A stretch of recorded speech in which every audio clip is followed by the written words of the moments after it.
So ಈಗ ಮಗುಗೆ ಕೆಮ್ಮು ಅಂತ ನೀವು ಬಂದಿದ್ರಲ್ಲ, ಕೆಮ್ಮು ಈ ಏಜಿಗೆ ಮಕ್ಕಳಿಗೆ ಕೆಮ್ಮು ಮೆಡಿಸಿನ್ಸ್ ಯೂಶಲಿ ರೆಕಮೆಂಡ್ ಇಲ್ಲ. ಜನರಲ್ ಆಗಿ ಏನೆಲ್ಲ ವರ್ಕ್ ಆಗ್ತದಂತೆ ಇವರಿಗೆ, ಬೆಚ್ಚಿಗೆ ವಾತಾವರಣ ಮೇಂಟೈನ್ ಮಾಡೋದು, ಮೂಗು ಕಟ್ತಾ ಇದ್ರೆ ಸಲೈನ್ ಡ್ರಾಪ್ಸು, ಬಿಸಿ ಬಿಸಿ ನೀರು, ಮೋರ್ ದೆನ್ 1 year ಇದ್ರೆ ಹನಿ ಕೂಡ ಅಡ್ವೈಸೇಬಲ್. ಇದೆಲ್ಲ ಮಾಡಿ ನೋಡ್ಬೇಕು. ಯೂಶಲಿ ಕೆಮ್ಮು ಅಂತಂದ್ರೆ ಪ್ರೊಟೆಕ್ಟಿವ್ ರಿಫ್ಲೆಕ್ಸ್. ಒಂದೆರಡು ಕೆಮ್ತಾರೆ ಅಂದ್ರೆ ನಥಿಂಗ್ ಟು ವರಿ. ಕೆಮ್ಮಿ ಒಮಿಟಿಂಗ್ ಮಾಡ್ತಾ ಇದ್ರೆ, ಹಾಲು ಏನಾದ್ರು ಕುಡಿತಾನೆ ಇಲ್ಲ, ಯೂರಿನ್ ಔಟ್ಪುಟ್ ಕಡಿಮೆ, ಅಥವಾ ಜ್ವರ ಕಂಟಿನ್ಯೂಸ್ 3 ದಿವಸ ಆಯ್ತು ಜ್ವರನೇ ಬಿಡ್ತಾ ಇಲ್ಲ ಅಂದ್ರೆ ಬಂದೊಮ್ಮೆ ಚೆಕ್ಅಪ್ ಮಾಡ್ಬೇಕು. ಯೂಶಲಿ ಇದೆಲ್ಲ ಜನರಲ್ ರೆಮಿಡೀಸೇ ಅಡ್ವೈಸ್ ಮಾಡೋದು. ಒಂದ್ ವೇಳೆ ಮಗು ಇನ್ನೂ ಜಾಸ್ತಿ ಕೆಮ್ತಾ ಇದ್ರೆ ಕಫ ತಿನ್ ಮಾಡ್ಲಿಕ್ಕೆಲ್ಲ ಮೆಡಿಸಿನ್ ಕೊಡ್ತೀವಿ. ಮೆಜಾರಿಟಿ ಆಫ್ ದ ಟೈಮ್ ಮನೆ ಮದ್ದೆಲ್ಲ ವರ್ಕ್ ಆಗ್ತದೆ. ಇದು ಮಾಡಿದ್ರೆ ಸಾಕಾಗ್ತದೆ ಮಕ್ಕಳಿಗೆ. ಓಕೆ, ಬಟ್ ಯೂಶಲಿ ಕೆಮ್ಮು ಅಂದ್ರೆ ಏನು ಅಂತಂದ್ರೆ, ಏನಾದ್ರು ಮೂಗಲ್ಲಿ ಕಟ್ಟಿದ್ರೆ ನುಂಗ್ಲಿಕ್ಕೆ ಕಷ್ಟ ಆಗ್ತಾ ಇದ್ರೆ ಅದು ಕೆಮ್ಮಲೇಬೇಕು ಮಕ್ಕಳು.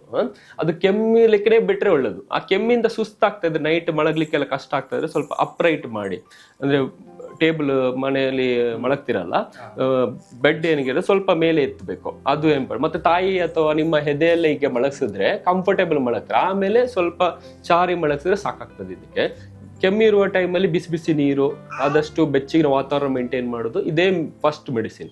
ಇದೆಲ್ಲ ಮಾಡಿ ವರ್ಕ್ ಆಗ್ತಾ ಇಲ್ಲ, ಕೆಮ್ಮು ಕಂಟಿನ್ಯೂಸ್ ಬಂದ್ರೆ ಒಮ್ಮೆ ಬಂದು ಡಾಕ್ಟರ್ ಕನ್ಸಲ್ಟ್ ಮಾಡ್ಬೋದು. ಯಾಕಂದ್ರೆ ಚಿಕ್ಕ ಮಕ್ಕಳಲ್ಲಿ ಅದು ಕಫ್ ಏನಾದ್ರು ಜಾಸ್ತಿ ಆಯ್ತು ಅಂದ್ರೆ, ವೀಸಿಂಗ್ ಏನಾದ್ರೆ ಅದಕ್ಕೆ ನೆಬುಲೈಸರ್ ಎಲ್ಲ ಕೊಡ್ಬೋದು, ಇನ್ಹೇಲರ್ ಮೆಡಿಸಿನ್. ಇಲ್ಲಾಂದ್ರೆ ಸುಮ್ಮನೆ ಕಫ್ ಸಿರಪ್ ಎಲ್ಲ 10 ಮೆಡಿಸಿನ್ ಎಲ್ಲ ಹಾಕ್ಲಿಕ್ಕಿಲ್ಲ ಮಕ್ಕಳಿಗೆ.